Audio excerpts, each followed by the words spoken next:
सोचिए, एक शांत सा गांव, एक खदान और उसमें एक लाश। ये कहानी एक आम से हादसे की तरह शुरू हुई, पर असल में ये एक भयानक मर्डर की साजिश थी। आज हम वाघपाणी के इसी केस की परतें खोलेंगे जिसने सबके होश उड़ा दिए थे। तो सुनसान खदान में मिली वो लाश, क्या वो बस एक बदकिस्मती थी, एक एक्सीडेंट, या फिर ये एक सोची समझी ठंडे दिमाग से की गई हत्या थी? यही वो एक सवाल था जिसने इन्वेस्टिगेटर्स को उलझा दिया था, और इसी के जवाब पर पूरा केस टिका हुआ था। कहानी शुरू होती है 5 फरवरी से। वाघपाणी गांव, जो अपनी शांति के लिए जाना जाता था, वहां कुछ ऐसा होने वाला था जो उस शांति के नीचे दबे एक गहरे काले सच को सामने लाने वाला था। पत्थर की खदान का वो ठंडा पानी और उसमें तैरती एक नौजवान की लाश। पहली नज़र में तो ये किसी दिल दहला देने वाले हादसे जैसा ही लग रहा था, पर जैसा कि कहते हैं, जो दिखता है वो हमेशा सच नहीं होता। अब जाहिर है, एक पिता ने अपना बेटा खोया था तो उन्होंने शिकायत दर्ज करवाई, और उनके बयान को सुनकर पुलिस ने भी शुरुआती तौर पर इसे एक एक्सीडेंटल डेथ, मतलब एक हादसा ही माना।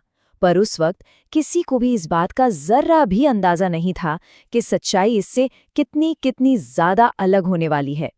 लेकिन देखिए, एक तजुर्बेकार जासूस की नज़र उन छोटी छोटी बातों को भी पकड़ लेती है जो कहानी में फिट नहीं बैठती। जैसे जैसे जांच आगे बढ़ी, पुलिस के मन में शक गहराने लगा। कहानी में कुछ तो गड़बड़ थी। और बस शक के इन्हीं बेजों ने पूरी जांच को एक नई दिशा दे दी। अब पुलिस का ध्यान सिर्फ गवाहों पर नहीं, बल्कि टेक्नोलॉजी पर था। अब वक्त था डिजिटल सुरागों की दुनिया में उतरने का। इस केस का सबसे बड़ा राज खदान की गहराई में नहीं, बल्कि हवा में तैर रहे डिजिटल सिग्नल्स में छिपा था। सच को सामने लाने वाली चाबी किसी के हाथ में नहीं, बल्कि एक मोबाइल फोन के अंदर बंद थी। तो पुलिस ने रुख किया कॉल डिटेल रिकॉर्ड्स का, जिसे हम सीडीआर भी कहते हैं। अब ये सीडीआर होता क्या है? ये आप समझ लीजिए, किसी भी फोन का एक डिजिटल कच्चा चिट्ठा होता है कि कौन, कब, कहाँ और किससे बात कर रहा था। और पुलिस को यकीन था कि सच्चाई इसी डेटा में कहीं छुपी है। और फिर जो सामने आया उसने केस का रुख ही पलट दिया।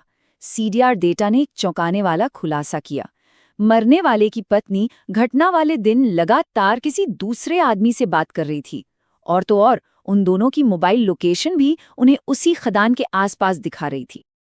देखिए, हर जुर्म के पीछे कोई ना कोई मकसद तो होता ही है। इस मामले में वो मकसद प्यार, धोखे और विश्वासघात की एक ऐसी कहानी थी जिसने एक खूनी साजिश को जन्म दिया। पर्दे की एक तरफ जो दुनिया को दिख रहा था वो था एक दुखद हादसा, लेकिन पर्दे के पीछे की सच्चाई बिल्कुल अलग थी। एक नाजायज रिश्ता, और उस रिश्ते के बीच में आता एक पति। मकसद बहुत सीधा और बेहद क्रूर था। पति अपनी पत्नी और उसके प्रेमी के बीच की रुकावट बन चुका था, और उन्होंने फैसला किया कि इस रुकावट को हमेशा के लिए रास्ते से हटा दिया जाए। ये कोई गुस्से में अचानक किया गया क्राइम नहीं था, नहीं, ये एक पूरी प्लानिंग थी, एक सोची समझी साजिश। स्टेप बाय स्टेप पहले पत्नी और उसके लवर ने मिलकर पूरा प्लान बनाया, फिर किसी बहाने से पति को उस खदान पर बुलाया गया, और आखिर में उसे उस गहरे ठंडे पानी में धक्का दे दिया गया, हमेशा हमेशा के लिए। जैसे ही साजिश की सारी कड़ियां जुड़ गईं, कानून का शिकंजा कसना शुरू हो गया। पुलिस ने बिना देर किए आरोपियों को पकड़ने के लिए अपना जाल बिछा दिया।